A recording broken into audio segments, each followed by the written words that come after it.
Di dalam riwayat Al-Imam Abu Dawud dan Al-Imam At-Tirmidzi dan yang lainnya dalam kitab Sunan keduanya, Rasulullah SAW mengatakan, "Thalathun jidduhunna jiddun, wa hazluhunna jiddun, an-nikahu wa talaqu wa raj'ah." Ada 3 perkara yang jika dia sungguh-sungguh maka dia jadi sungguh-sungguh. Dan jika dia yang main-main maka jadi sungguh-sungguh. Artinya seriusnya itu serius, yang enggak seriusnya pun menjadi serius. Gitu. Yang pertama adalah an-nikah, nikah. Yang kedua adalah at-talaq, talak. Yang ketiga adalah ar-raj'ah.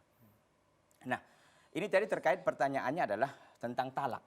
Makanya kata para ulama bahwa tidak boleh seorang laki-laki walaupun itu sifatnya bercanda untuk mengucapkan kata-kata talak atau cerai. Mungkin bahasa Arabnya talak, tapi bahasa Indonesianya kan adalah cerai. Begitu.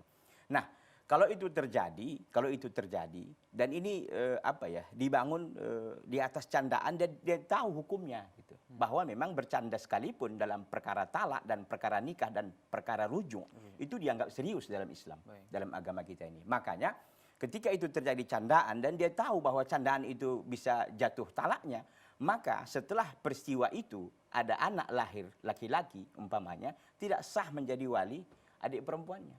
Kakaknya umpamanya udah lahir duluan sebelum terjadi peristiwa itu umpamanya.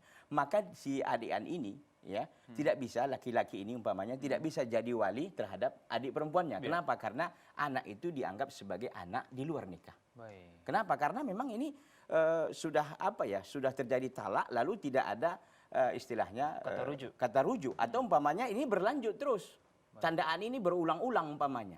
Jadi tidak ada di sana penghormatan dan pengagungan terhadap syariat Allah Subhanahu wa taala. Dan ini sangat kita sayangkan ya, dan mudah-mudahan ini sekedar pertanyaan saja. Tidak ada realitanya begitu.